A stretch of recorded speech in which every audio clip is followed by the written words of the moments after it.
걸프만이 발칵 뒤집혔습니다. 사우디아라비아와 아랍에미리트가 한국산 비오복합 도입을 공식 추진하기로 결정했다는 소식이 전해진 겁니다. 1차 계약 예상 규모만 2조 5천억 원, 현지 생산 협력까지 포함하면 향후 10년간 총 사업 규모가 10조 원을 훌쩍 넘을 것으로 전망되고 있습니다. 그런데 말입니다. 진짜 충격은 따로 있었습니다. 바로 이 두 나라가 불과 몇 년 전까지만 해도 한국산 무기를 어떻게 받는지를 알게 됐을 때였습니다. 아시아 후발국 무기는 실전에서 못 버틴다. 우리는 미국과 유럽 파트너가 있다. 그 말을 직접 했던 사람이 지금 이 고백을 하고 있습니다. 그 사람은 바로 28년간 아랍에미리트 국방부 방산 조달을 주무른 전직 조달국장이었습니다. 그리고 그 사람이 바로 지금 이 고백을 하는 저입니다. 저는 선택을 미루는 동안 사우디는 먼저 움직였고, 폴란드도 먼저 움직였고, 이집트도 움직였습니다. 아랍에미리트만 홀로 남겨진 채 3조 원이 넘는 손실을 떠안게 된 충격적인 전말을 지금 공개합니다. 시작 전 구독과 좋아요를 부탁드려요. 댓글에 한국 파이팅을 남겨주세요. 저는 아랍에미리트 국방부 방위산업 조달국장을 지낸 사람입니다. 제 이름은 칼리드 알만수리입니다. 올해 53살이고 아랍에미리트 국방부에서 28년을 일했습니다. 아부다비 왕실 장학생으로 영국 샌드허스트 사관학교를 졸업했고 미국 조지타운 대학에서 국제안보학 석사를 마쳤습니다. 그 이력 덕분에 35세 이미 조달 부국장이 됐고 44세 국장 자리에 올랐습니다. 걸프만에서 가장 큰 방산 조달 시장 중 하나를 28년간 직접 다룬 사람이라고 하면 제 위치가 어느 정도인지 느껴지실 겁니다. 지금 이 순간 저는 아부다비 외곽의 작은 마을 집에서 이 고백을 적고 있습니다. 국장직에서 물러난 지 6개월이 됐습니다. 아직도 전 동료들의 연락이 들어오지만 선뜻 받지 못하는 날이 많습니다. 28년 동안 쌓은 인맥과 명성이 이제는 오히려 짐처럼 느껴집니다. 아침에 일어나면 제일 먼저 뉴스를 봅니다. 한국 방위산업 관련 소식이 나올 때마다 가슴이 복잡합니다. 자랑스럽기도 하고 한편으로는 아프기도 합니다. 왜 그 소식이 저를 아프게 하냐고요. 그것이 바로 오늘 제가 고백해야 할 이유입니다. 저는 28년의 절반 이상을 한국 방위산업을 무시하며 살았습니다. 한국산은 믿을 수 없다. 검증이 안 됐다. 아시아 후발국 무기는 실전에서 못 버틴다. 이 말을 부하 직원들에게도 했고 타국 협상 파트너들에게도 했습니다. 심지어 한국 측 담당자들 앞에서도 대놓고 했습니다. 그리고 지금 그 한국이 제 눈앞에서 제가 틀렸다는 것을 하나하나 증명해내고 있습니다. 제가 끝내 외면했던 비오복합이 걸프만 전체의 방공망을 다시 설계하는 핵심이 되고 있습니다. 제가 5년이나 미뤄왔던 그 결정을 이제 아랍에미리트 정부가 직접 나서서 추진하고 있습니다. 저는 매일 밤 혼자 앉아 생각합니다. 그때 왜 그랬을까? 그때 조금만 더 눈을 열었더라면 어땠을까? 변명하지 않겠습니다. 대신 고백하겠습니다. 제가 얼마나 오만했는지를, 그리고 그 오만이 나라에 얼마나 큰 대가를 치르게 했는지를. 모든 것은 지금으로부터 8년 전 2018년 봄에 시작되었습니다. 아부다비 국방부 본관 7층 대회의실이었습니다. 그 방의 공기는 에어컨의 차가운 바람과 커피 향이 묘하게 섞여 있었습니다. 창문 밖으로는 아부다비 특유의 강렬한 햇살이 유리 건물들 사이로 굴절되어 반짝이고 있었고, 회의실 안에는 15명의 고위 관료와 3명의 미국 군수업체 대표가 자리를 잡고 있었습니다. 가죽 의자의 시원한 감촉, 테이블 위에 가지런히 놓인 영문 팸플릿들, 로고만 봐도 압도당하는 그 브랜드들. 레이시온, 로키드 마틴, 노스롭 그루먼. 저는 그날 그 자리에서 제 인생 최고의 협상을 마치고 온 사람처럼 의기양양했습니다. 패트리어트 팩3 포대 추가 도입 및 장기 유지 보수 계약 완료. 회의가 끝난 후 제가 차관에게 보고한 내용이었습니다. 금액은 3조 2천억 원.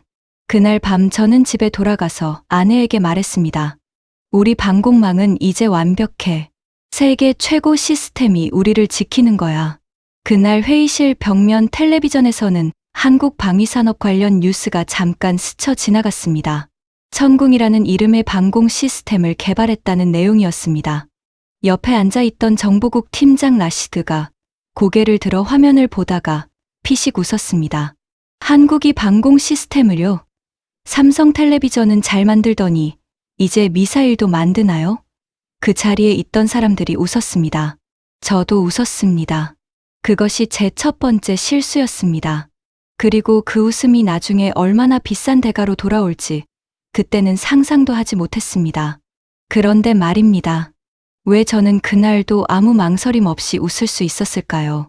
그러려면 이야기를 조금 더 거슬러 올라가야 합니다. 제가 어떻게 그런 생각을 갖게 됐는지부터 말씀드려야 그날의 장면이 제대로 이해될 것 같습니다. 제가 한국 방위산업을 무시하게 된 데는 나름의 이유가 있었습니다. 적어도 저는 그렇게 생각했습니다. 저는 1998년에 국방부에 처음 발령을 받았습니다. 당시 아랍에미리트는 걸프전 이후 방위산업을 빠르게 확충하고 있었고 저는 바로 그 시기에 조달 분야에 뛰어든 겁니다. 사관학교 시절부터 영국 교관들에게 직접 들어온 말이 있었습니다. 신뢰할 수 있는 무기는 신뢰할 수 있는 나라에서 만든 것이다. 그 말이 제 머릿속에 단단하게 박혔습니다. 영국, 미국, 프랑스. 이 세 나라가 만든 무기라면 실전에서도 검증이 됐다. 반면 아시아 국가, 특히 한국처럼 이제 막 방위산업을 키우기 시작한 나라의 무기는 의심부터 해야 한다. 이런 생각을 가진 저에게 한국 방위산업이 어떻게 보였겠습니까? 2005년 저는 처음으로 한국산 무기 소개 자리에 참석했습니다. 서울 방위산업 전시회에서 한국 방산 관계자들이 마련한 리셉션이었습니다. 5월의 서울은 따뜻하고 쾌적했습니다. 인천공항에 도착했을 때 봄바람이 기분 좋게 불고 있었습니다. 차를 타고 서울 시내로 들어오면서 저는 창밖으로 고층 빌딩들을 보며 속으로 생각했습니다. 생각보다 발전했네. 하지만 그러면서도 어딘가 우월감이 있었습니다. 석유로 불을 쌓은 나라와 제조업으로 올라온 나라의 차이 같은 것을 느꼈다고 할까요? 전시장에서 한국 방산업체 담당자들은 성의 있게 설명했습니다. 친절했습니다. 그런데 당시 제 눈에는 그들이 그저 미국과 유럽 기술을 열심히 따라가는 후발주자처럼 보였습니다. 저는 고개를 끄덕이면서도 속으로 생각했습니다. 좋은 시도이긴 한데 아직 멀었어. 실제로 2000년대 초반까지는 한국산 무기의 신뢰도가 국제시장에서 그리 높지 않았던 것도 사실입니다. 대규모 수출 실적도 없었고 실전 검증도 부족했습니다. 저는 그 시절의 기억을 2010년대에도 2020년대에도 그대로 가지고 다녔습니다. 한국이 얼마나 빠르게 변화하고 있는지를 보지 못한 채 제 판단을 더욱 굳힌 사건이 하나 있었습니다. 2015년 중동의 한 나라가 처음으로 한국산 방공 시스템 도입을 검토했다가 결국 미국 제품으로 방향을 틀었습니다. 그때 그 나라 담당자가 저에게 귀띔해 줬습니다. 기술 지원 체계가 아직 약해요. 문제 생겼을 때 빠른 대응이 안 된다는 걱정이 있어요. 저는 그 말을 그대로 받아들였습니다. 그리고 그 이후로 한국 방위산업 관련 브리핑이 오면 처음부터 소극적으로 임했습니다. 다시 2018년 그 회의실로 돌아가겠습니다. 그날 제가 한국 뉴스를 보고 망설임 없이 웃을 수 있었던 이유가 이제 이해되실 겁니다. 저는 한국산 천궁이 방공 시스템이라는 소식을 들었지만 정보를 수집할 필요조차 느끼지 못했습니다. 우리는 패트리어트가 있고 호크가 있어. 굳이 검증 안 된 시스템을 들여올 필요가 없어. 그 판단은 이후 5년간 아랍에미리트 방공 조달의 기본 방침이 됐습니다. 2018년에 저는 제 경력의 정점에 있었습니다. 당시 우리 방공 시스템의 면면을 보면 저희 자신감이 이해가 됩니다. 아랍에미리트는 미국의 패트리어트 시스템을 걸프 지역 최대 규모로 운용하고 있었습니다. 단거리에서 장거리까지 커버하는 것처럼 보였습니다. 호크 시스템도 있었고 사우디아라비아와는 공동 방공망을 구축하고 있었습니다. 미국 공군 자산까지 배치돼 있었습니다. 저는 이 조합이면 어떤 위협에도 대응할 수 있다고 믿었습니다. 어느 날 후배 과장살림이 회의실에서 조심스럽게 물었습니다. 국장님, 한국의 천궁 시스템에 대해서 한번 들여다볼 필요가 없을까요? 사거리나 고도 데이터가 꽤 인상적이던데요. 저는 잠깐 고개를 들었다가 다시 서류를 내려다봤습니다. 살림, 우리한테 패트리어트가 있어. 굳이 왜? 그게 저가 드론 대응에 있어서는 비용 대비 효율이 패트리어트로 못 잡을 게 없어. 그리고 한국 시스템은 아직 실전 검증이 없잖아. 우리가 실험 대상이 될 순 없어. 살림이 더 이상 말을 잇지 않았습니다. 그리고 저는 그날 이후로도 오랫동안 살림의 말을 흘려들었습니다. 나중에 알았습니다. 살림이 그 시절 이미 한국의 비호복합 자료를 개인적으로 수집해 뒀다는 것을. 그리고 그가 나보다 훨씬 정확하게 미래를 보고 있었다는 것을. 저는 그 무렵 후배들에게 이런 말을 하곤 했습니다. 국방부 소강당에서 신입 조달 담당자들을 모아놓고 강의하는 자리에서 저는 이렇게 말했습니다. 방산 조달의 첫 번째 원칙은 신뢰성입니다. 신뢰는 역사에서 나옵니다. 역사가 없는 무기는 역사가 있는 무기를 이길 수 없습니다. 우리가 미국 무기를 쓰는 이유는 비싸서가 아닙니다. 검증됐기 때문입니다. 강당에 앉아있던 젊은 담당자들이 고개를 끄덕이며 받아 적었습니다. 그때 저는 그 말이 얼마나 좁은 시야에서 나온 말인지 몰랐습니다. 역사는 영원한 것이 아닙니다. 역사는 새로 써지는 것입니다. 한국 방위산업은 바로 그 시간에 새 역사를 쓰고 있었습니다. 저만 그것을 보지 못하고 있었습니다. 2019년 9월 14일이었습니다. 그날 저는 아침 일찍 출근해서 패트리어트 장기 유지 보수 계약갱신 보고서를 검토하고 있었습니다. 커피를 마시며 서류를 넘기고 있었는데 보좌관이 황급히 들어왔습니다. 국장님, 사우디 쪽 속보입니다. 화면에 긴급 뉴스가 떠 있었습니다. 사우디아라비아 아브카이크와 쿠라이스 석유 시설이 공격을 받았다는 내용이었습니다. 예멘 후티 반군이 드론과 순항 미사일 수십 기를 동원했다는 보고였습니다. 아브카이크는 사우디 원유 생산의 핵심 시설입니다. 그 시설이 하룻밤 사이에 불길에 휩싸였습니다. 저는 그 뉴스를 보면서 처음에는 별로 충격을 받지 않았습니다. 방공망이 뚫린 것은 맞지만 그건 운용 문제라고 생각했습니다. 사람이 방심한 거야. 시스템 문제가 아니라 그렇게 판단하고 넘어갔습니다. 그런데 다음 주에 정보 분석 보고서가 올라왔습니다. 분석관 파이살이 조용히 문을 열고 들어왔습니다. 국장님, 세부 분석 보고서입니다. 좀 봐주셔야 할 것 같습니다.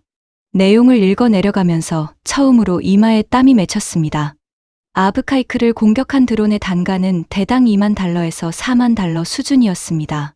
한국 돈으로 대당 2,500만 원에서 5천만 원 정도입니다. 그런데 패트리어트 요격 미사일 한 발의 가격은 300만 달러에서 400만 달러였습니다. 한국 돈으로 40억 원에서 50억 원입니다. 드론 1대를 잡는데 패트리어트 미사일 한 발을 쓰면 비용 차이가 100배를 넘는 겁니다. 그날 공격에 동원된 드론과 미사일은 수십 기였습니다. 만약 패트리어트로 그것을 모두 잡으려 했다면 요격 탄약 비용만 수천억 원이 드는 계산이 나옵니다. 이거 말이 안 되는 거 아닌가? 파이살이 고개를 끄덕였습니다. 그게 문제입니다, 국장님. 패트리어트는 원래 탄도 미사일이나 고성능 전투기를 잡으려고 만든 겁니다. 저가 드론 수십 기가 동시에 날아오는 상황에는 설계 자체가 맞지 않습니다. 저는 그 말을 들었습니다. 분명히 들었습니다. 하지만 인정하지 않았습니다. 그러니까 다층 방공이 필요하다는 거잖아. 패트리어트 아래 단계를 보강하면 되지. 맞습니다. 바로 그 아래 단계가 문제입니다. 우리한테 호크가 있잖아. 호크는 드론 교전에 최적화된 시스템이 아닙니다. 국장님. 저는 그 대화를 마무리하면서 속으로 생각했습니다. 해결책을 찾으면 되지. 미국이나 유럽 파트너한테 물어보면 뭔가 나오겠지. 그리고 이 생각이 나중에 우리가 한국에서 이미 완벽한 해결책을 만들어 놓은 것을 모른 채 너무 오랫동안 헤매게 만든 출발점이었습니다.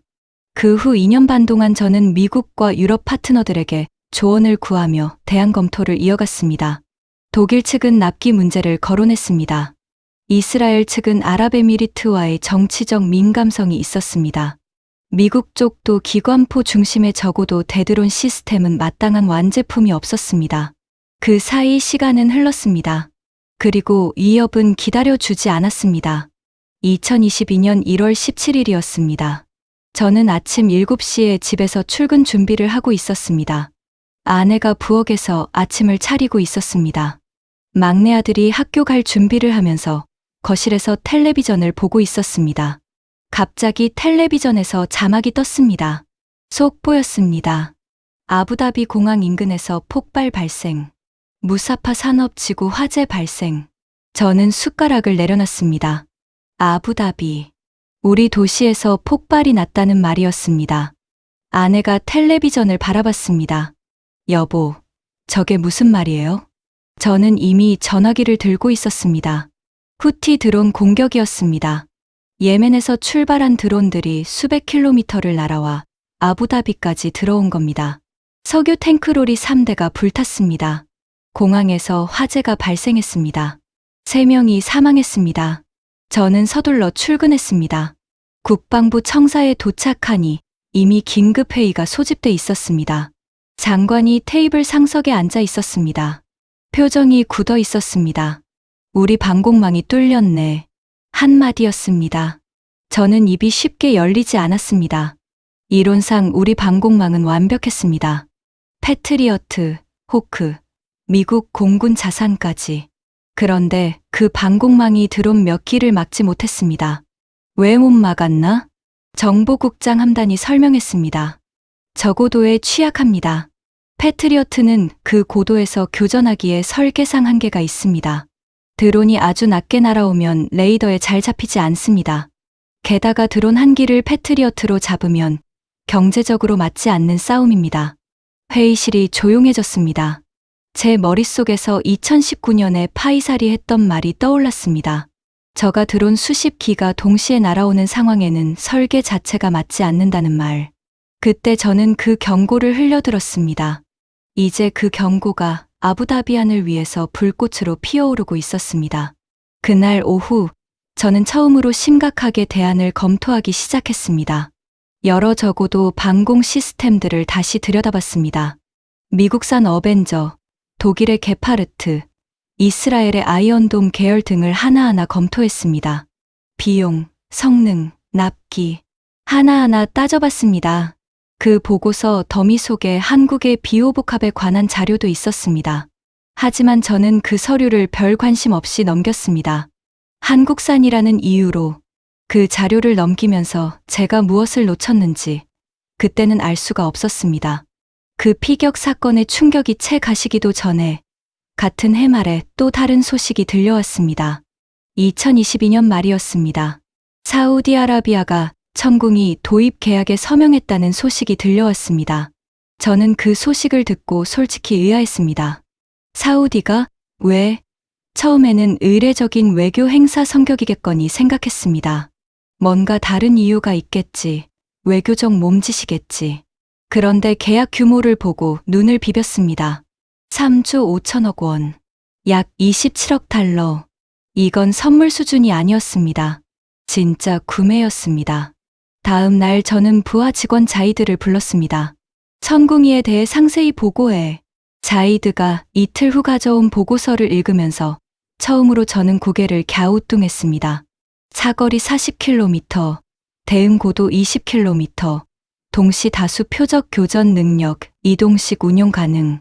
패트리어트 팩3화 성능을 직접 비교할 수 있는 수준이었습니다. 그리고 가격은 패트리어트의 절반에도 미치지 않았습니다. 더 놀라운 것은 기술 이전 조건이었습니다. 사우디 비전 2030, 즉 방위산업 자국화 50% 목표에 맞춰 현지 생산까지 논의하고 있다는 내용이 있었습니다. 저는 자이드에게 물었습니다. 우리도 검토한 적 있나? 자이드가 잠시 머뭇거렸습니다. 2021년에 한 번 기초 검토가 있었습니다만 그때 상부에서 더 진행하지 않기로 결정했습니다. 상부. 그게 저였습니다. 저는 그 사실을 기억했습니다. 2021년에 천궁이 관련 브리핑 요청이 올라왔을 때 저는 담당 팀장에게 이렇게 말했습니다. 우리는 검증된 파트너가 있어. 굳이 새로운 옵션을 볼 필요 없어. 그 한마디로 검토 자체를 막아버린 겁니다. 하지만 그때도 저는 크게 흔들리지 않았습니다. 두고 보자. 사우디가 틀렸을 수도 있어. 실전에서 어떻게 되는지 보면 알겠지. 그 두고 보자는 생각이 저를 나중에 얼마나 후회하게 만들지 그때는 몰랐습니다. 2023년으로 접어들면서 위협의 성격이 달라지기 시작했습니다. 후티가 새로운 전술을 들고 나왔습니다. 바로 드론 떼거리 공격이었습니다. 수십 기에서 수백 기의 소형 드론이 동시에 서로 다른 방향에서 날아오는 방식입니다. 단가 2만 달러짜리 드론 100기가 동시에 날아오면 패트리어트 미사일로 하나하나 잡는 방식으로는 대응 자체가 불가능합니다. 요격 미사일 100발을 쏘면 그것만으로 4천억 원이 날아갑니다. 게다가 탄약을 다 쓰고 나면 보급이 오기 전까지 무방비 상태가 됩니다. 그해 봄, 저는 우리와 20년 넘게 협력해 온 미국 방산업체 중동 담당 부사장 앤드류를 만났습니다. 언제나 자신 있게 자기 제품의 우수성을 설명하던 그가 그날 처음으로 고민스러운 표정을 짓고 있었습니다. 아부다비의 한 레스토랑이었습니다. 창밖으로 반짝이는 야경이 보이는 테이블에 마주 앉았습니다. 앤드류가 와인을 홀짝이다가 잔을 내려놓으며 말했습니다. 칼리드, 솔직히 말할게. 드론 떼거리 대응 문제는 패트리어트로 완벽히 해결하기 어려워. 설계 철학 자체가 달라. 그럼 뭘 써야 하나? 앤드류가 잠시 침묵했습니다. 기관포 계열과 단거리 미사일을 조합한 복합 시스템이 필요해. 개당 교전 비용을 확 낮춰야 해. 드론 한 기를 잡는데 2만 달러 이하가 돼야 경제적으로 지속 가능한 방어가 돼. 저는 그 기준을 메모했습니다. 드론 한 기 교전 비용 2만 달러 이하. 그 조건에 맞는 시스템이 뭐가 있나? 앤드류가 몇 가지를 나열했습니다. 독일 시스템, 이스라엘 시스템. 그리고 그는 조심스럽게 한 가지를 더 언급했습니다. 한국의 비오복합이 조건에 맞을 수 있어. 저는 그 이름을 다시 들었습니다. 비오복합. 진짜로? 30mm 쌍열 기관포의 신궁 미사일을 결합했어. 기관포 탄약 비용이 발당 수만 원 수준이야. 드론 상대로 기관포로 쏘면 경제적으로 압도적으로 유리해. 거기다 이동식이라 어디서든 운용이 가능해. 저는 고개를 끄덕였습니다. 그리고 속으로 생각했습니다. 그래도 한국산이잖아. 실전에서 어떻게 될지 모르잖아. 그 생각을 버리지 못한 채로 자리를 마쳤습니다. 그 후 6개월 동안 저는 미국과 유럽 시스템 검토에만 집중했습니다. 독일 게파르트는 우크라이나 전쟁 여파로 수출 여력이 없었습니다. 이스라엘 아이언돔 계열은 가격이 예상보다 훨씬 높았습니다. 미국 쪽 대안도 기관포 복합 방식으로는 마땅한 완제품이 없다는 답만 돌아왔습니다. 6개월을 돌아다닌 끝에 제 손에 남은 것은 빈 보고서뿐이었습니다. 나중에야 깨달았습니다. 그 6개월 동안 사우디는 이미 한국과 훨씬 깊은 논의를 진행하고 있었습니다. 2024년 봄이었습니다. 수요일 오전이었습니다. 저는 국방부 사무실에서 예산 보고서를 검토하고 있었습니다. 창문 밖으로 아부다비의 봄볕이 쏟아지고 있었습니다. 수석 보좌관 유수프가 들어왔습니다. 표정이 이상했습니다. 국장님, 이거 보셔야 할 것 같습니다. 그가 건넨 것은 사우디 국방부 공식 발표 자료였습니다. 제목은 이랬습니다. 천궁이 실전 운용 성과 발표. 저는 서류를 읽어 내려갔습니다. 2023년 하반기 예멘 방향에서 날아오는 후티의 드론 및 미사일 위협에 대응하는 과정에서 천궁2 시스템이 실제 교전에 투입됐습니다. 결과는 뚜렷했습니다. 요격 성공률 94%, 탄도 미사일 요격 4건, 순항 미사일 요격 9건, 드론 계열 표적 요격 다수건, 시스템 운용 중 주요 고장 건수 0건, 한국 기술 지원팀 현지 24시간 상주 지원 확인. 저는 서류를 내려놓았습니다. 94%. 이게 맞는 수치인가? 유수프가 고개를 끄덕였습니다. 사우디 측 공식 발표입니다. 한국 측에서도 확인해 줬습니다. 저는 잠시 말이 없었습니다. 94%라는 숫자가 머릿속에서 맴돌았습니다. 그것도 실전에서. 저는 의자에서 일어나 창밖을 바라봤습니다. 오래된 확신이 금이 가는 소리가 들리는 것 같았습니다. 하지만 그때도 저는 마지막 방어선을 쌓았습니다. 천궁이는 그렇다고 치자. 비오복합은 아직 중동에서 실전 결과가 없잖아. 그 방어선이 무너지는 데는 그리 오랜 시간이 걸리지 않았습니다. 그 무렵 저는 정보 분석관에게 비오복합 상세 자료를 요청했습니다. 며칠 후 받은 보고서가 저를 흔들었습니다. 비오복합 시스템의 재원입니다. 30mm 쌍열 기관포, 분당 발사 속도 600발, 유효 사거리 3km, 신궁 미사일 통합 탑재, 미사일 사거리 7km, 대응 고도 50m에서 3km, 완전 자동 추적 사격 시스템 탑재, 차량 탑재형이라 이동이 자유롭습니다. 그리고 교전 비용입니다. 기관포 30mm 탄약 한 발의 비용은 수만 원 수준입니다. 드론 1기를 잡는데 쏘는 탄약량이 수백 발이라 해도 교전 비용은 수천만 원을 넘지 않습니다. 패트리어트 요격 미사일 한 발 가격의 100분의 1에서 300분의 1 수준입니다. 그런데 더 중요한 것이 있었습니다. 천궁이와 비오복합의 역할 분담이 절묘하게 맞아 들어간다는 점이었습니다. 천궁이가 커버하는 영역, 고도 수백 미터에서 20km, 사거리 최대 40km, 탄도 미사일, 순항 미사일, 고성능 항공기 대응에 최적화, 비오복합이 커버하는 영역, 고도 50m에서 3km, 사거리 최대 7km, 저고도 소형 드론, 헬기, 저속 항공기 대응에 최적화. 이 두 시스템을 결합하면 고도 50m에서 20km, 사거리 7km에서 40km까지 거의 완벽하게 방공 틈새를 메울 수 있습니다. 두 시스템 모두 한국산이라 통합지휘 체계 연동이 원활하다는 점도 큰 장점이었습니다. 보고서를 읽으며 저는 입술을 깨물었습니다. 우리가 몇 년 동안 미국과 유럽 파트너에게 물어물어 찾던 해답이 이미 여기 있었습니다. 그것도 실전 검증 결과까지 갖춘 채로. 그런데 그때도 저는 결정을 내리지 못했습니다. 알면서도 인정하지 못하는 사람의 시간은 그렇게 또 흘렀습니다. 머릿속에서는 숫자가 맞고 논리도 맞고 증거도 있었습니다. 그런데 손이 움직이지 않았습니다. 20년 된 확신이 마지막 자존심처럼 버티고 있었습니다. 2024년 9월이었습니다. 국제방위산업 전시회가 런던에서 열렸습니다. 저는 아랍에미리트 대표단의 일원으로 참석했습니다. 전시장 안으로 들어가면서 저는 한국 부스 쪽을 무심코 지나치려 했습니다. 그런데 발걸음이 멈췄습니다. 한국 부스 앞에 사람들이 몰려 있었습니다. 과거에 한국 부스는 항상 한산했습니다. 2005년 서울 방문 때 기억이 났습니다. 그때 한국 담당자들이 열심히 설명을 해도 방문객들이 별로 없어서 민망하게 봤던 기억이 있었습니다. 그런데 그날 런던 전시장의 한국 부스는 달랐습니다. 사우디, 이집트, 루마니아, 폴란드, 에스토니아 담당자들이 줄지어 서 있었습니다. 통역이 동시에 세 곳에서 이뤄지고 있었습니다. 그 중에 낯익은 얼굴이 있었습니다. 폴란드 국방부 조달 담당 마르체크였습니다. 나토 회의에서 몇 번 만난 적이 있었습니다. 마르체크, 여기서 뭐해? 그가 반갑게 웃으며 말했습니다. 비오복합 발주권 논의하러요. 우리 이미 작년에 K 전차, K9 자주포 계약했잖아요. 이번에 비오복합까지 패키지로 가려고요. 폴란드가 비오복합을요? 네.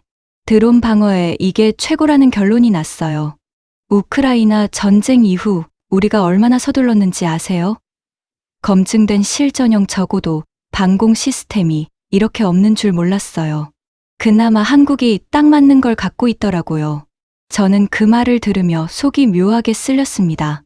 우크라이나 전쟁에서도 드론이 전장을 바꿨습니다. 저렴한 드론이 수십억 달러짜리 탱크를 무력화했습니다. 그 교훈을 폴란드는 빠르게 흡수해서 비오복합 도입으로 이어졌습니다. 반면 저는 같은 교훈 앞에서 여전히 한국산에 대한 선입견에 갇혀 있었습니다. 전시회가 끝나고 숙소로 돌아오는 버스 안에서 저는 오랫동안 창밖을 바라봤습니다. 런던의 가을비가 유리창을 두드리고 있었습니다. 무언가 중요한 것을 잃고 있다는 느낌이 처음으로 또렷하게 들었습니다. 그래도 저는 자신에게 이렇게 말했습니다. 아직 확인이 필요해. 한국 시스템이 중동 환경에서 어떤지는 따로 검증해야 해. 그 말은 사실이었습니다. 하지만 그것은 동시에 제가 결정을 또 미루기 위한 핑계이기도 했습니다. 2024년 말이었습니다. 저는 국내 회의에서 예상치 못한 반박에 맞닥뜨렸습니다. 연례 방공 전략 검토 회의였습니다. 20명이 모인 자리에서 저는 여느 때처럼 현재 방공 체계의 유지와 미국 파트너사와의 추가 계약 방향을 제시했습니다. 그러자 공군 방공 담당 준장 무바라크가 손을 들었습니다. 국장님, 한 가지 여쭤보겠습니다. 비호복합 검토 여부를 다시 재개할 용의가 없으십니까? 회의실이 순간 조용해졌습니다. 무바라크가 계속했습니다. 저는 현장에서 운용하는 사람입니다. 작년에 후티 드론이 들어왔을 때 저희가 패트리어트 포대를 운용한 방식을 생각해 보십시오. 당시 교전 비용이 드론 1기당 얼마였는지 계산해 보셨습니까? 우리 탄약 재고가 얼마나 빠르게 소진됐는지요. 천궁이와 비호복합 패키지로 갔을 때와 비교하면 사정이 완전히 달라집니다. 저는 굳은 표정으로 말했습니다. 비호복합은 실전 검증이 아직 충분하지 않고 무바라크가 조용히 말했습니다. 국장님, 사우디가 2024년에 낸 천궁이 운용 성과 보고서 보셨습니까? 요격 성공률 94%입니다. 같은 한국 시스템입니다. 한국의 기술 지원 체계도 이미 검증됐고요. 비호복합은 한국군이 30년 넘게 운용해 온 시스템입니다. 무엇이 검증이 안 됐다는 건지 저는 이해가 안 됩니다. 회의실에서 고개를 끄덕이는 사람들이 보였습니다. 저는 그날 회의를 마치면서 처음으로 심각한 고립감을 느꼈습니다. 이미 현장에 있는 사람들은 저보다 빠르게 현실을 보고 있었습니다. 그리고 저는 여전히 2005년의 기억 속에 갇혀 있었습니다. 2025년 초였습니다. 저는 마침내 직접 비용 분석 보고서 작성을 지시했습니다. 패트리어트 기반 현행 시스템 유지 비용과 천궁이의 비호복합을 더한 패키지로 전환했을 때의 비용을 10년 기준으로 비교하는 작업이었습니다. 2주 후 보고서가 나왔습니다. 시스템 도입 비용 비교입니다. 패트리어트 팩3 포대 추가 4기 기준으로 도입 비용은 4조 8천억 원이었습니다. 연간 유지 운용 비용은 3,200억 원이었습니다. 요격 미사일 한 발당 단가는 40억 원에서 50억 원이었습니다. 천궁이 포대 4기에 비호복합 24대 기준입니다. 도입 비용은 2조 1천억 원이었습니다. 연간 유지 운용 비용은 1,400억 원이었습니다. 기관포 교전 비용은 드론 1기당 수천만 원이었습니다. 10년 기준 총 비용을 비교했습니다. 패트리어트 추가 도입 시나리오는 총 8조 원 이상이었습니다. 천궁이와 비호복합 패키지 시나리오는 총 3조 5천억 원 수준이었습니다. 차이가 4조 5천억 원 이상이었습니다. 그것도 실제 교전이 벌어질 때의 탄약 비용은 제외하고 계산한 수치였습니다. 실제 교전 상황에서 탄약 비용 차이는 10배에서 100배에 이를 수 있었습니다. 저는 보고서를 3번 읽었습니다. 4조 5천억 원. 그 돈이면 아랍에미리트 전국의 학교를 새로 짓고도 남을 금액이었습니다. 그 돈이면 국민복지에 쓸 수 있는 돈이었습니다. 그 돈이면 다른 첨단 무기를 도입할 수 있는 돈이었습니다. 그리고 저는 그 4조 5천억 원의 차이를 한국산이라는 이유 하나로 검토 자체를 거부함으로써 날려버릴 뻔했던 겁니다. 아니, 아직도 날리고 있는 중이었습니다. 2025년 여름이었습니다.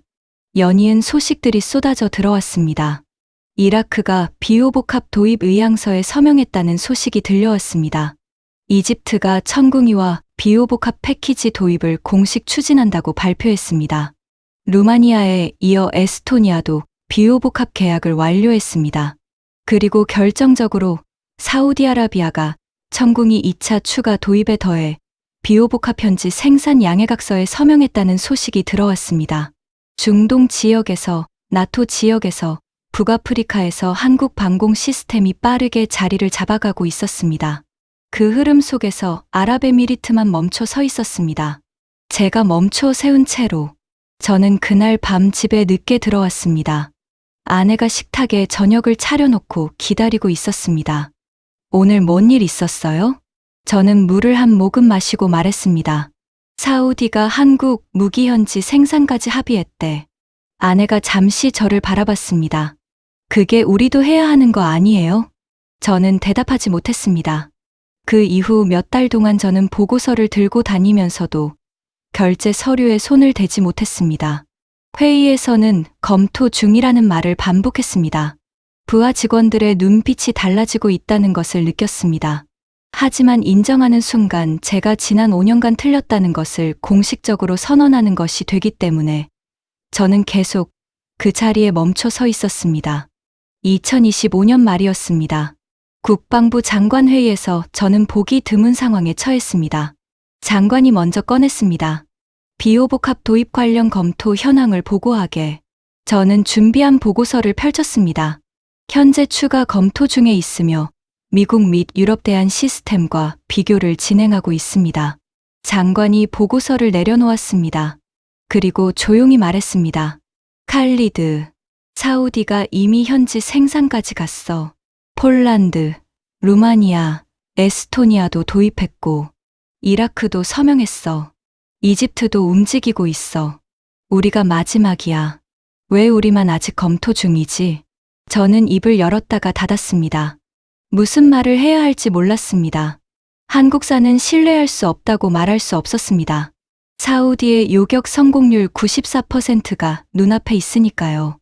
아직 검증이 부족하다고 말할 수 없었습니다. 한국군이 30년 넘게 운용해 온 시스템이니까요. 비용이 불확실하다고 말할 수 없었습니다. 비용 비교 보고서가 이미 4조 5천억 원 차이를 보여주고 있으니까요.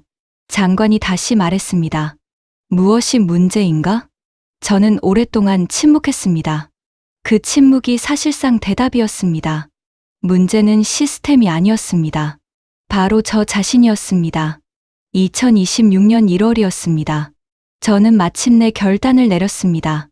비호복합 정식 도입 검토 착수, 동시에 현지 생산 가능성 탐색, 천궁이와의 통합 방공망, 구축 로드맵 수립, 이 방향을 장관에게 보고하고 승인을 받았습니다. 장관의 표정에서 안도감이 느껴졌습니다. 저는 그 표정을 보면서 내가 이 결정을 몇 년이나 늦췄다는 것을 다시 한번 실감했습니다. 한국 측과의 첫 공식 실무협의 일정이 2026년 2월로 확정되었습니다. 저는 비행기를 탔습니다. 인천공항에 도착했을 때 2월의 서울은 차가웠습니다. 아부다비의 따뜻한 공기에 익숙한 저는 공항 밖으로 나서자마자 숨이 막힐 것 같았습니다. 그런데 차가운 공기가 어쩐지 정신을 맑게 해주는 것 같기도 했습니다. 택시를 타고 시내로 들어오면서 저는 창밖을 바라봤습니다. 2005년 처음 왔을 때와 21년이 지난 이 서울은 완전히 달라 보였습니다. 아니, 도시가 달라진 게 아니라 제 눈이 달라진 것이겠지요. 방위산업진흥회 회의실에서 한국 측 담당자들을 만났습니다. 처음으로 제가 먼저 정중하게 인사를 건넸습니다. 오랫동안 제대로 보지 못했습니다. 이번에는 제대로 배우러 왔습니다. 한국 측 단장이 고개를 숙이며 말했습니다. 환영합니다. 함께 좋은 결과를 만들어 봅시다. 그날 브리핑 내용은 제 기대를 훨씬 뛰어넘었습니다. 비호복합의 성능 데이터, 한국군 30년 이상 실운용 기록, 정비 이력과 가용률 데이터, 현지 생산 기술 이전 가능 범위, 아랍에미리트 기후 환경에서의 운용 적합성 검토 결과, 이란발 저가 드론 위협 시나리오별 대응 능력 분석. 마지막 항목에서 저는 손을 들었습니다. 이란발 드론 50기가 동시에 다른 방향에서 들어올 때 천궁이와 비호복합 패키지의 교전 시뮬레이션 결과가 있습니까? 담당자가 자료를 꺼냈습니다. 있습니다. 화면에 도표가 펼쳐졌습니다. 드론 50기 동시 공격 시나리오, 비호복합 12대 운용 기준, 예상 요격률 87% 이상, 총 교전 비용 최대 30억 원, 패트리어트 단독 운용 시 동일 시나리오 교전 비용, 최소 1,500억 원. 저는 그 수치를 보면서 말을 잃었습니다. 1,500억 원 대 30억 원. 똑같은 위협에 대한 교전 비용 차이가 50배였습니다. 그리고 패트리어트는 탄약 재고 소진 문제도 있었습니다. 50기를 다 잡으면 요격 미사일 재보급까지 시간이 필요했습니다. 그 사이에 다음 공격 파도가 올 수 있었습니다. 반면 기관포 탄약은 재보급이 훨씬 빠르고 저렴했습니다. 저는 회의실에 가만히 앉아 있었습니다. 밖에서는 서울의 2월 바람이 창문을 두드리고 있었습니다. 속으로 생각했습니다. 이걸 왜 몰랐을까? 아니, 몰랐던 게 아니라 보지 않으려 했던 거지. 서울에서 돌아오는 비행기 안에서 저는 노트북을 열었습니다. 조용히 숫자를 정리했습니다. 2021년에 비호복합 검토를 막은 시점에서 2026년 1월까지 약 5년입니다. 직접 손실입니다. 비호복합 초기 도입을 2021년에 시작했다면 지불했을 도입 비용은 약 1조 2천억 원이었습니다. 현재 2026년에 도입 시 예상 비용은 약 1조 8천억 원에서 2조 원입니다. 5년 사이 가격 상승분만 6천억 원 이상입니다. 5년간 패트리어트 유지비 중 비호복합으로 대체 가능했던 부분은 약 8천억 원이었습니다. 5년간 실제 교전이 발생했을 때의 패트리어트 탄약 사용 비용 증가분은 추정 2천억 원 이상이었습니다. 기회비용입니다.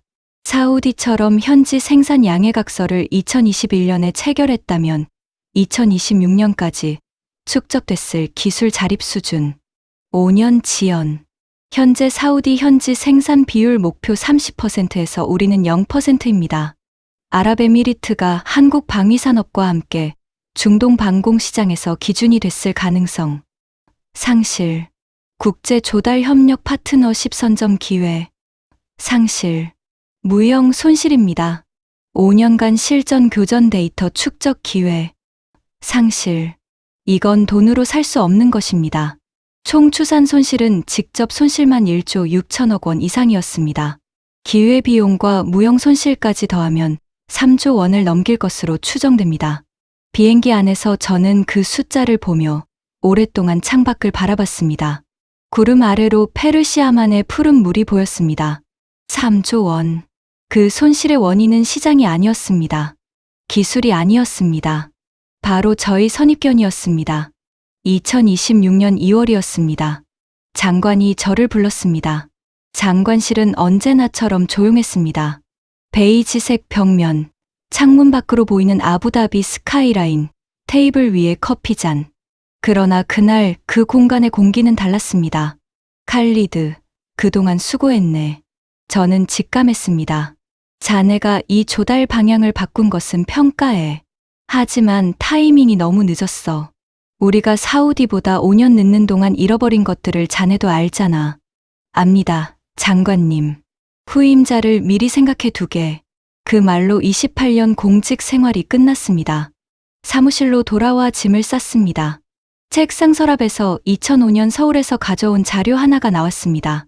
그때 한국 담당자가 건네준 것이었습니다. 비호복합의 전신이 되는 시스템에 대한 초기 소개 자료였습니다. 저는 그것을 받아 들고 서랍 어딘가에 던져뒀었습니다. 그것이 21년 동안 서랍 안에 잠들어 있었습니다. 저는 그 자료를 들고 한참 바라봤습니다. 그때 제가 이것을 제대로 들여다봤다면, 그때 선입견 없이 봤더라면. 마지막으로 사무실 문을 닫으며 저는 속으로 중얼거렸습니다. 28년 전에 이미 정답이 있었는데 나만 몰랐구나. 지금 저는 아부다비 외곽의 작은 집에서 살고 있습니다. 마당에 종려나무가 2그루 있고 아침이면 그 그늘 아래 앉아 커피를 마십니다. 아내는 제가 퇴직한 것을 섭섭해하지 않습니다. 오히려 조금 안도하는 것 같습니다. 매일 아침 5시 30분에 일어납니다. 커피를 내리고 뉴스를 봅니다. 한국 방위산업 관련 소식이 나올 때마다 메모를 합니다. 얼마 전에는 이런 소식이 나왔습니다. 한국이 비호복합의 후속 시스템 개발에 착수했다는 내용이었습니다. 인공지능 기반 자동 표적 탐지 기술과 레이저 방어 체계를 통합하는 방향으로 발전시킬 계획으로 알려졌습니다. 가격 경쟁력을 유지하면서 성능은 한 단계 더 높이겠다는 겁니다. 한국이 해내고 있습니다. 그것도 아주 빠르게. 한국은 제가 생각한 것과 완전히 달랐습니다. 한국은 기술을 차곡차곡 쌓는 나라였습니다. 천천히, 그러나 깊이. 비호복합은 갑자기 나온 시스템이 아닙니다. 1990년대부터 시작해서 30년 이상 개량하고 운용하면서 만들어온 시스템입니다. 현장의 목소리를 반영하고 실전 운용 데이터를 쌓아서 완성한 것입니다. 제가 2005년에 봤던 그 한국은 그 씨앗을 심고 있던 중이었습니다. 한국은 약속을 지키는 나라였습니다. 사우디에 천궁이를 납품하면서 24시간 기술 지원팀을 현지에 상주시켰습니다. 문제가 생기면 즉각 대응했습니다. 과거 제가 들었던 기술 지원 체계가 약하다는 평가는 더 이상 사실이 아니었습니다. 한국은 그것을 스스로 극복해냈습니다. 한국은 파트너를 존중하는 나라였습니다. 기술 이전과 현지 생산 논의에 있어서 한국은 아낌없이 열었습니다. 사우디의 자국화 목표에 맞춰 현지 생산 비율을 함께 높여가는 방향을 제시했습니다. 이것은 단순한 무기 판매가 아니라 진짜 파트너십이었습니다. 그리고 가장 놀라운 발견이 있었습니다. 서울 회의를 마친 후 저녁 식사 자리에서 한국 측 단장이 조용히 말했습니다. 저희도 아랍에미리트와 오래전부터 함께하고 싶었습니다. 2021년에 연락이 닿지 않아서 아쉬웠습니다. 그 말을 들었을 때 저는 무언가가 가슴 속에서 탁 하고 끊어지는 것을 느꼈습니다. 한국 측은 우리에게 서운함을 내비치지 않았습니다. 오랫동안 기다리면서도 문을 닫지 않았습니다. 우리가 뒤늦게 문을 두드렸을 때 기꺼이 열어줬습니다. 그 품격이, 그 기다림이 저를 가장 부끄럽게 만들었습니다. 얼마 전 대학생인 큰아들이 거실에서 텔레비전을 보다가 고개를 들어 저에게 물었습니다. 아빠, 후회하세요? 저는 한참 말이 없었습니다. 많이. 어떤 게 제일 후회돼요? 저는 잠시 생각했습니다. 데이터 없이 판단했다는 것. 그리고 나중에 데이터가 나왔을 때도 인정하기 싫어서 더 늦어졌다는 것. 아들이 고개를 끄덕였습니다. 만약 2021년으로 돌아간다면 저는 3가지를 바꿀 겁니다. 첫째, 출신국이 아니라 성능과 데이터로 판단할 겁니다. 어느 나라가 만들었느냐가 아니라 무엇을 얼마에 어떻게 지원해 주느냐로 봤을 겁니다. 둘째, 현장의 목소리를 더 빨리 들었을 겁니다. 무바라크 준장이 비호복합을 언급했을 때 방어적으로 대응하지 않았을 겁니다. 셋째, 바뀐 현실을 주기적으로 점검했을 겁니다. 2005년의 한국과 2021년의 한국은 완전히 다른 나라였습니다. 그런데 저는 2005년의 기억으로 2021년을 판단했습니다. 그랬다면 지금쯤 아랍에미리트는 사우디와 어깨를 나란히 하며 중동 방공시장에서 한국과 함께 새 기준을 만들어 가고 있었을 겁니다. 현지 생산 비율도 이미 20% 이상에 도달했을 것입니다. 그 과정에서 축적된 기술 인력과 운용 데이터도 우리 것이 됐을 겁니다. 지금 이 순간을 비교해 봅니다. 사우디아라비아 2026년 현재 천궁이 운용 3년차를 맞이하면서 요격 성공률 90% 이상을 유지하고 있습니다. 비호복합 현지 생산 착수도 이르면 올해 안에 예정돼 있습니다. 자국 방산 기술 인력이 한국과 협력하며 빠르게 성장하고 있습니다. 아랍에미리트 2026년 3월 현재 비호복합 1차 도입 협의를 막 시작했습니다. 현지 생산은 이보다 수년 뒤의 일이 될 것으로 전망됩니다. 그 차이는 제가 만들었습니다. 이 두 나라의 차이는 5년입니다. 5년이 방공기술 자립에서 얼마나 큰 간격인지 방산 업무를 해본 분들은 아실 겁니다. 아랍에미리트 정부에게 드리고 싶은 말이 있습니다. 지금이라도 늦지 않았습니다. 비호복합 도입과 현지 생산 추진은 단순한 무기 구매가 아닙니다. 아랍에미리트 방위산업 자립의 기반이 될 수 있습니다. 사우디 비전 2030처럼 우리도 방산 자국화의 새로운 장을 한국과 함께 열 수 있습니다. 그 기회를 이번에는 놓치지 않기를 바랍니다. 다른 나라 방산 조달 담당자들에게 드리고 싶은 말이 있습니다. 무기에는 국적이 없습니다. 성능과 신뢰성과 경제성이 있을 뿐입니다. 어느 나라가 만들었느냐는 마지막 고려 요소여야 합니다. 저는 그것을 너무 늦게 배웠습니다. 그리고 한국과 한국 방위산업에 드리고 싶은 말이 있습니다. 고맙습니다. 문을 닫지 않아줘서, 기다려줘서, 뒤늦게 찾아온 우리를 따뜻하게 맞아줘서. 한국은 제가 20년간 무시했던 그 나라가 아니었습니다. 그 20년 동안 한국은 묵묵히 실력을 쌓고 있었습니다. 적어도 방공의 빈틈을 채울 완벽한 해결책을 이미 만들어 놓고 있었습니다. 저는 그것을 보지 못했습니다. 보지 않으려 했습니다. 하지만 한국은 그 사실을 아무도 비난하지 않았습니다. 그 품격이, 그 기다림이 저를 가장 부끄럽게 만들었습니다. 호구는 영원히 호구가 아닙니다. 하지만 기회를 놓친 자는 그 시간을 되돌릴 수 없습니다. 우리가 한국을 무시하는 동안 한국은 우리가 필요로 하는 것을 완성해 놨습니다. 그리고 먼저 눈을 연 나라들이 그 혜택을 먼저 가져갔습니다. 지금이라도 눈을 열어야 합니다. 이름표가 아니라 실력을 봐야 합니다. 지금까지 아랍에미리트 전직 방산 조달국장이 전하는 충격 고백이었습니다. 한국 방위산업의 진짜 실력을 가장 늦게 알아본 사람의 이야기였습니다. 이 이야기가 의미 있으셨다면 주변에 꼭 전해주세요. 댓글로 여러분의 생각을 나눠주세요. 대한민국을 응원하는 한마디도 남겨주세요. 구독과 좋아요도 부탁드립니다. 감사합니다.